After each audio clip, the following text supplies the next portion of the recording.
प्रधानमंत्री नरेंद्र मोदी ने ओडिशा के भुवनेश्वर में 2,800 करोड़ रुपए से अधिक की रेलवे परियोजनाओं की आधारशिला रखी और राष्ट्र को समर्पित किया। साथ ही 1,000 करोड़ रुपए से अधिक की राष्ट्रीय राजमार्ग परियोजनाओं की भी आधारशिला रखी। एनडीए सरकार ने लगातार तीसरे कार्यकाल के आज 100 दिन पूरे किए। प्रधानमंत्री ने कहा, इस दौरान गरीबों, किसानों, युवाओं और महिलाओं के सशक्तिकरण के लिए बड़े फैसले लिए गए। अरविंद केजरीवाल ने दिल्ली के मुख्यमंत्री पद से इस्तीफा दिया। आम आदमी पार्टी नेता आतिशी ने सरकार बनाने का दावा पेश किया। जम्मू कश्मीर में विधानसभा चुनाव के पहले चरण में कल 7 जिलों की 24 सीटों पर मतदान होगा। पर्यावरण मंत्री भूपेंद्र यादव ने कहा, विकासशील देशों को जलवायु लक्ष्यों को पूरा करने के लिए $5 ट्रिलियन से अधिक की जरूरत है। और भारत ने मेजबान चीन को हराकर रिकॉर्ड 5वीं बार पुरुष एशियाई चैंपियंस ट्रॉफी हॉकी टूर्नामेंट जीता। समाचार संध्या के साथ मैं लवलीन निगम। प्रधानमंत्री नरेंद्र मोदी ने ओडिशा के भुवनेश्वर में 2,800 करोड़ रुपए से अधिक की रेलवे परियोजनाओं की आधारशिला रखी और राष्ट्र को समर्पित किया। साथ ही 1,000 करोड़ रुपए से अधिक की राष्ट्रीय राजमार्ग परियोजनाओं की आधारशिला भी रखी। श्री मोदी ने कहा कि इन परियोजनाओं से रोजगार के नए अवसर सृजित होंगे। लांजीगढ़ रोड, अंबोदरा डोईकालू रेल लाइन देश को समर्पित करने का सौभाग्य मिला है। लक्ष्मीपुर रोड, सिंगराम टिकरी रेल लाइन भी आज देश को समर्पित की जा रही है। इसके साथ ही Dhenkanal, Sadashivpur, Hindol road rail line भी राष्ट्र को समर्पित किए जा रही है। इन प्रोजेक्ट से ओडिशा के युवाओं के लिए बड़ी संख्या में रोजगार के नए अवसर तैयार होंगे। श्री मोदी ने महिलाओं के लिए राज्य सरकार की महत्वाकांक्षी सुभद्रा योजना की शुरुआत की। इस योजना में 21 से 60 वर्ष की उम्र की सभी पात्र महिलाओं को 5 वर्ष के दौरान 50,000 रुपए की राशि दी जाएगी। प्रधानमंत्री ने 14 राज्यों के करीब 10 लाख लाभार्थियों के लिए प्रधानमंत्री आवास योजना ग्रामीण के अंतर्गत 3,180 करोड़ रुपए की सहायता राशि की पहली किस्त भी जारी की। एक जनसभा में प्रधानमंत्री ने कहा कि देश महिलाओं, किसानों, युवाओं, गरीबों और मध्य वर्ग के लोगों की भागीदारी से तेजी से विकसित राष्ट्र बनने की ओर बढ़ रहा है। श्री मोदी ने कहा कि उनकी सरकार के तीसरे कार्यकाल के 100 दिन पूरे हो गए हैं और इस दौरान अनेक परियोजनाओं तथा योजनाओं की शुरुआत की गई है। गरीब, किसान, नौजवान और नारी शक्ति के सशक्तिकरण के लिए बड़े बड़े फैसले लिए गए हैं। बीते 100 दिन में तय हुआ कि गरीबों के लिए 3 करोड़ पक्के घर बनाएंगे। नौजवानों के लिए 2 लाख करोड़ रुपए का पीएम पैकेज घोषित किया गया है। पूरे देश में 75,000 नई मेडिकल सीटें जोड़ने का भी फैसला किया गया है। एनडीए सरकार के लगातार तीसरे कार्यकाल के 100 दिन पूरे होने के अवसर पर कई केंद्रीय मंत्रियों ने आज संवाददाता सम्मेलन में सरकार की उपलब्धियों को विस्तार से बताया। गृह मंत्री अमित शाह ने कहा है कि पहले 100 दिन में 15 लाख करोड़ रुपए की परियोजनाओं को स्वीकृति दी गई है। रक्षा मंत्री राजनाथ सिंह ने कहा कि सरकार देश को रक्षा क्षेत्र में आत्मनिर्भर बनाने के लिए प्रतिबद्ध है। उन्होंने कहा कि पिछले 3 महीनों में मंत्रालय ने 1.5 लाख करोड़ रुपए की रक्षा खरीद की मंजूरी दी है। पेट्रोलियम और प्राकृतिक गैस मंत्री हरदीप सिंह पुरी ने कहा कि 2014 के बाद से शहरी खर्च में 11 गुना वृद्धि देखी गई है और ये 1,57,000 करोड़ रुपए से अधिक हो गया है। सूचना और प्रसारण मंत्री अश्विनी वैष्णव ने कहा कि सरकार रोजगार सृजन की सुविधा के लिए रोजगार से जुड़ी पहल योजना शुरू की गई है। महिलाओं के सशक्तिकरण की बात करें तो लखपति दीदी बनाने का एक ऐसा बड़ा कार्यक्रम हाथ में लिया गया है, क्योंकि ग्रामीण क्षेत्र में महिलाओं को रोजगार में लाना, अपने स्वरोजगार में लाना और उनके जीवन में एक बड़ा परिवर्तन लाना, एक कॉन्फिडेंस आता है। नौजवानों के लिए एम्प्लॉयमेंट लिंक्ड इंसेंटिव्स, मैन्युफैक्चरिंग में ग्रोथ, कंस्ट्रक्शन, इंफ्रास्ट्रक्चर, इसमें ग्रोथ, इंफ्रास्ट्रक्चर के लिए 11 लाख करोड़ रुपए का प्रोविजन रखा गया है। श्रम मंत्री मनसुख मांडविया ने कहा कि इस दौरान सरकार ने 9 बुनियादी ढांचा परियोजनाओं को मंजूरी दी, जिससे 11 करोड़ मानव दिवसों के लिए रोजगार के अवसर बनेंगे। मत्स्य पालन, पशुपालन और डेयरी मंत्री राजीव रंजन सिंह ने कहा है कि डिजिटल प्लेटफॉर्म के माध्यम से असंगठित क्षेत्र के मजदूरों को भी फायदा पहुंचाया जा रहा है। डिजिटल प्लेटफॉर्म के माध्यम से मछुआरों को इसमें रजिस्टर्ड कर, जो मछुआरा कम्युनिटी है, फिशरी सेक्टर से जुड़े हुए जो किसान हैं, वो आज असंगठित क्षेत्र में और असंगठित क्षेत्र में होने के कारण कई तरह के लाभ जो उनको मिलने चाहिए वो उनको नहीं मिल पाए। तो इस प्लेटफॉर्म के माध्यम से हम उनको कर रहे हैं और उनको इसके बाद डिजिटली जब वो इसके साथ इन्वॉल्व निबंधित हो जाएंगे तो हम उनको पहचान पत्र जारी करेंगे। ये समाचार हमारी वेबसाइट www.newsonair.gov.in और हमारे न्यूज ऑन एआईआर ऐप पर भी उपलब्ध हैं। छोटे किसानों की शक्ति, कोऑपरेटिव की शक्ति और भारतीय नस्ले पशुओं की शक्ति मिलकर एक अलग ही ताकत बनती है। इस ताकत को बढ़ाने और डेयरी के विकास में जुटे पशुपालकों, तकनीशियनों व डेयरी सहकारी समितियों को प्रोत्साहित करने के उद्देश्य से पशुपालन एवं डेयरी विभाग दे रहा है राष्ट्रीय गोपाल रत्न अवार्ड, जिसमें इस बार से पूर्वोत्तर क्षेत्र को भी शामिल किया जा रहा है। आवेदन के लिए awards.gov.in पर जाएं या अपने नजदीकी कॉमन सर्विस सेंटर, पशु चिकित्सालय या पशुपालन और डेयरी विभाग से संपर्क करें। आवेदन 30 सितंबर 2024 तक। समाचार संध्या में आपका फिर स्वागत है। केंद्र शासित प्रदेश जम्मू कश्मीर के पहले चरण में 7 जिलों की 24 विधानसभा सीटों पर कल मतदान होगा। जम्मू क्षेत्र के 3 जिलों में 8 विधानसभा और कश्मीर घाटी के 4 जिलों में 16 विधानसभा सीटों पर 23,27,000 से अधिक मतदाता 219 उम्मीदवारों के चुनावी भाग्य का फैसला करेंगे। निर्वाचन आयोग ने सुचारू और निष्पक्ष चुनाव के लिए सभी तैयारियां पूरी कर ली हैं। अगस्त 2019 में अनुच्छेद 370 के निरस्त होने के बाद ये विधानसभा चुनाव होगा। उधर हरियाणा में विधानसभा चुनाव के लिए प्रचार तेज हो गया है।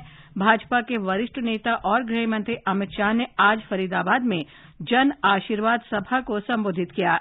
श्री शाह ने कहा कि लोग किसी भी पार्टी के बारे में अच्छी तरह विचार कर मतदान करें। हरियाणा में चुनाव होने वाला है। आपका एक वोट हरियाणा का भविष्य तय करने वाला है और 2 खेमे बड़े स्पष्ट दिखाई पड़ते हैं। एक और देशभक्तों की टोली ऐसी भारतीय जनता पार्टी है और दूसरी ओर भ्रष्टाचारियों का एक टोला जो कांग्रेस पार्टी में एकत्रित हुआ है। आप लोगों को तय करना है कि आने वाले चुनाव में क्या करना है। राज्य में 5 अक्टूबर को मतदान होगा। दोनों राज्यों में मतगणना 8 अक्टूबर को होगी। आम आदमी पार्टी के वरिष्ठ नेता आतिशी ने आज शाम दिल्ली के उपराज्यपाल विनय कुमार सक्सेना से मुलाकात कर मुख्यमंत्री पद के लिए दावा पेश किया।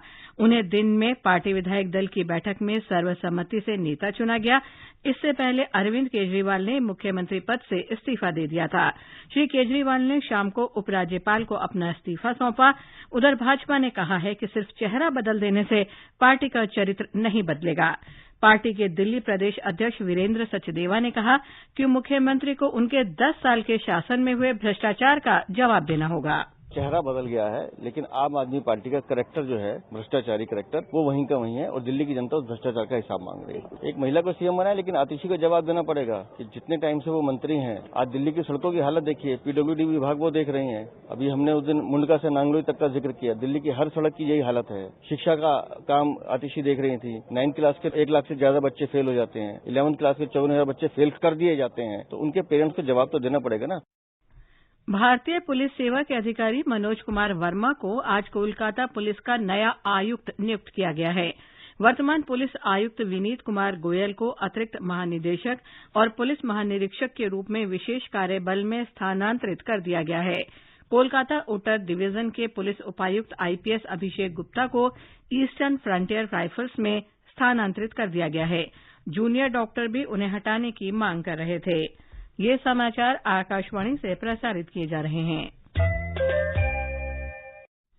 पर्यावरण, वन और जलवायु परिवर्तन मंत्री भूपेंद्र यादव ने कहा है कि विकासशील देशों को 2030 तक जलवायु लक्ष्यों को पूरा करने के लिए $5 ट्रिलियन से अधिक की आवश्यकता है। नई दिल्ली में आज एक सम्मेलन में उन्होंने जलवायु परिवर्तन से निपटने के लिए वित्तीय सहायता, प्रौद्योगिकी हस्तांतरण की आवश्यकता पर बल दिया। श्री भूपेंद्र यादव ने कहा कि भारत उन कुछ देशों में से एक है जिसने पेरिस समझौते के सभी लक्ष्यों को समय से पहले पूरा किया है। राष्ट्रपति द्रौपदी मुर्मू ने जल संरक्षण, उन्नत प्रबंधन, विकास तथा वितरण के लक्ष्य को हासिल करने के लिए जन आंदोलन को बढ़ावा देने की आवश्यकता पर बल दिया। नई दिल्ली में 8वें भारत जल सप्ताह का उद्घाटन करते हुए राष्ट्रपति ने जल संरक्षण और निरंतरता के मुद्दे से निपटने के लिए एकजुट प्रयासों के महत्व का उल्लेख किया। उन्होंने कहा कि भारत के प्राचीन धर्म ग्रंथों में हजारों वर्ष पहले जल संरक्षण का उल्लेख किया गया है। प्रधानमंत्री नरेंद्र मोदी शनिवार को 3 दिन की अमेरिका की यात्रा पर रवाना होंगे। पहले दिन प्रधानमंत्री वाशिंगटन के डेलावेयर में क्वाड समूह के नेताओं के चौथे शिखर सम्मेलन में शामिल होंगे। प्रधानमंत्री रविवार को न्यूयॉर्क में भारतीय समुदाय की एक सभा को भी संबोधित करेंगे। श्री मोदी सोमवार को न्यूयॉर्क में संयुक्त राष्ट्र महासभा में समिट ऑफ द फ्यूचर विषय पर आयोजित बैठक को संबोधित करेंगे। भारत ने ऑपरेशन सद्भाव के अंतर्गत म्यांमा को आपात मदद के तहत $10 लाख मूल्य की 53 टन बाढ़ राहत सामग्री भेजी है। चक्रवाती तूफान यागी के कारण म्यांमा में जानमाल को बड़ा नुकसान हुआ है। भारत ने म्यांमा के मदद मांगे जाने के कुछ घंटों के भीतर 21 टन राहत सामग्री की पहली खेप भेज दी थी। 32 टन की दूसरी खेप आज भेजी गई। राहत सामग्रियों में जेनसेट, तंबू, स्वच्छता किट और लैंप तथा अन्य चीजें शामिल हैं। 10 दिन के गणेशोत्सव का आज अनंत चतुर्दशी पर समापन हो गया। ब्यौरा हमारी मुंबई संवाददाता से। 10 दिनों के गणेशोत्सव के आखिरी दिन आज मुंबई वासियों ने अपने प्रिय गणपति बाप्पा को अश्रुपूर्ण विदाई दी। घरों और गणेश मंडलों से मूर्तियों को ढोल नगाड़ों और गणपति बाप्पा मोरया, पुढच्या वर्षी लवकरिया के नारों के बीच हर्षोल्लास के साथ विसर्जन के लिए ले जाया गया। प्रसिद्ध लालबाग के राजा और मुंबई के राजा के विसर्जन जुलूस में भारी संख्या में लोग शामिल हुए। भारत ने एशियाई हॉकी चैंपियनशिप का खिताब जीत लिया है। एक रिपोर्ट। आज फाइनल मुकाबले में वर्तमान चैंपियन भारत ने मेजबान चीन को 1-0 से हराकर 5वीं बार एशियाई हॉकी चैंपियनशिप का खिताब अपने नाम किया। मैच के चौथे क्वार्टर में भारत की ओर से जुगराज सिंह ने 51वें मिनट में शानदार गोल कर भारत की जीत सुनिश्चित की। इस टूर्नामेंट में भारत ने कुल 26 गोल किए और अपने सभी मैचों में अजेय रहा। भारतीय हॉकी टीम के पूर्व कप्तान जफर इकबाल ने इस जीत पर सभी को बधाई दी। आकाशवाणी के सभी सुनने वाले और प्रेमियों को मैं बधाई देना चाहता हूँ कि हिन्दुस्तान की हॉकी टीम ने आज 5वीं मर्तबा एशियन चैंपियंस ट्रॉफी जीत ली है। एशियाई हॉकी में भारत का ये 5वां खिताब है। Siddharth Singh, sports desk. प्रसार भारती के अध्यक्ष नवनीत कुमार सहगल ने कहा है कि सभी भाषाओं का सम्मान करते हुए हिन्दी को बढ़ावा दिया जाना चाहिए। आज नई दिल्ली में हिन्दी दिवस पर एक कार्यक्रम में श्री सहगल ने कहा कि हिन्दी बोलने में सरल और आसानी से समझ में आने वाली भाषा है। 75 वर्षों में हिन्दी ने बहुत लंबा सफर तय किया है और आज हम ये कह सकते हैं कि एक बड़ी आबादी का, एक बड़ी जनसंख्या की ये भाषा है हिन्दी और अधिकतर जो हमारे कार्य व्यवहार है वो हिन्दी में हो भी रहे हैं। और जैसे मैंने अभी कहा कि आज प्रधानमंत्री जी का जन्मदिन है और मैं उन्हीं से एक प्रेरणा आप सबको दिलाने का प्रयास करूंगा। वो दुनिया के बड़े मंचों में हिन्दी में ही बोलते हैं, हिन्दी में ही अपना भाषण देते हैं और वो हिन्दी में भाषण देते समय गर्व महसूस करते हैं। और अंत में मुख्य समाचार एक बार फिर। प्रधानमंत्री नरेंद्र मोदी ने ओडिशा के भुवनेश्वर में 2,800 करोड़ रुपए से अधिक की रेलवे परियोजनाओं की आधारशिला रखी और राष्ट्र को समर्पित किया। साथ ही 1,000 करोड़ रुपए से अधिक की राष्ट्रीय राजमार्ग परियोजनाओं की आधारशिला भी रखी। एनडीए सरकार ने लगातार तीसरे कार्यकाल के आज 100 दिन पूरे किए। प्रधानमंत्री ने कहा इस दौरान गरीबों, किसानों, युवाओं और महिलाओं के सशक्तिकरण के लिए बड़े फैसले लिए गए। अरविंद केजरीवाल ने दिल्ली के मुख्यमंत्री पद से इस्तीफा दिया। आम आदमी पार्टी नेता आतिशी ने सरकार बनाने का दावा पेश किया। जम्मू कश्मीर में विधानसभा चुनाव के पहले चरण में कल 7 जिलों की 24 सीटों पर मतदान होगा और भारत ने मेजबान चीन को हराकर रिकॉर्ड 5वीं बार पुरुष एशियाई चैंपियंस ट्रॉफी हॉकी टूर्नामेंट जीता। इसके साथ ही समाचार संध्या का ये अंक समाप्त हुआ। नमस्कार।